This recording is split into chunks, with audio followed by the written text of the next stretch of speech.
Hey, what is up everyone? Today I'm going to show you how to get unlimited fusion cell, fuel, aluminum, rubber, circuitry, copper, steel, and there are a few more junk items there that you can get from this method. You do not need a PC to do this. You can do this on console as I've done it in the past. All you will really need is to set up a macro for your controller or for your keyboard. You do not need a laggy server for this at all. I joined a random server and was able to do it right off the bat. And not only that, this is a great way to level up as well because you'll be able to retrieve a ton of XP from this. What you want to do is head to Pleasant Valley right over here. There are several locations. I'm going to show you two. What you want to do is set up your macro on your controller or on your PC. This works for both. What you want to do is enable your macro so that this is clicked a lot of times at 5 milliseconds. I will show you here at the end of the video on how to set that up if you are curious on how to do it. You can also do this by hand, but I will say that that is extremely difficult, but you can definitely do it. You can also set up an auto clicker on your phone to use this on your remote play if you are on console. You could possibly do this on Xbox as well. Now, as you see on the top left, I'm able to retrieve a ton of fuel, aluminum, and raw rubber from disarming this trap. And as you see, the XP on the bottom is still going. This is because when we macroed the heck out of that trap, the game doesn't know really what's going on, so that XP is still going to be popping up there. Now, if you come across a trap that is already disarmed / broken, just move on to the next one and disarm it.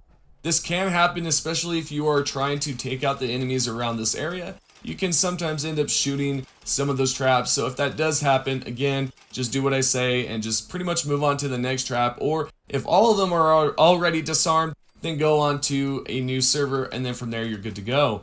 Now, can you do this on private? You can absolutely do this on private. The problem is with that is that you're going to have to wait pretty much 5 minutes in between swapping servers just because that's just the way private servers work. Yep, so pretty much if you're doing this in private, all you want to do is disarm all the traps and then you'll want to leave this server, wait about 5 minutes and then join back, and there you should have a new private server popped up, and then you can disarm all the traps again. I personally have done this in public just because it's easier to disarm the traps and be able to swap servers easily. That's about it. The crappy part about this is if you do join a public server, sometimes these traps may either be destroyed or already disarmed. And for this first location, I was able to yield 464 raw rubber and aluminum. Not only this, I was able to retrieve a good amount of fuel as well, which is probably what you want if you are doing this glitch. The next spot that we are going to head over once I, relieve my character of all that damn weight is I want to basically go to this location right here, which most of you should know about, which is Pylon V13. Now, the reason why it's so dark right now, because basically when I went up here, it was already disarmed, and that can happen. So now let's go over to the left side because we want to go to the top here. We're going to go to that Tesla arc, and we're going to start activating our macro once more. You will notice on the bottom right there that this is adding fusion cell right to my rifle, and I'm able to retrieve that and use that later on. As well, you're going to be able to get circuitry and copper, and of course, you're going to be earning some XP from disarming these traps. One of the wildest things you'll see with this glitch is that when you disarm it, you're going to notice that there are times where you're able to yield a large amount of XP, and there are times where you're not able to do this. This just depends on the game. This isn't nothing to do with your macro or your controller or anything like that. This is just dependent on the game. As you see right there, it was a quick one, so I'll just move on to the next one and activate the macro once more. Now, the cool thing is that you can do this for as much. This is one of my favorite locations out of the two that I've shown, mainly because I'm able to retrieve a good amount of fusion cell and use it on my rifle. Let's show you how much I've yielded from doing this glitch.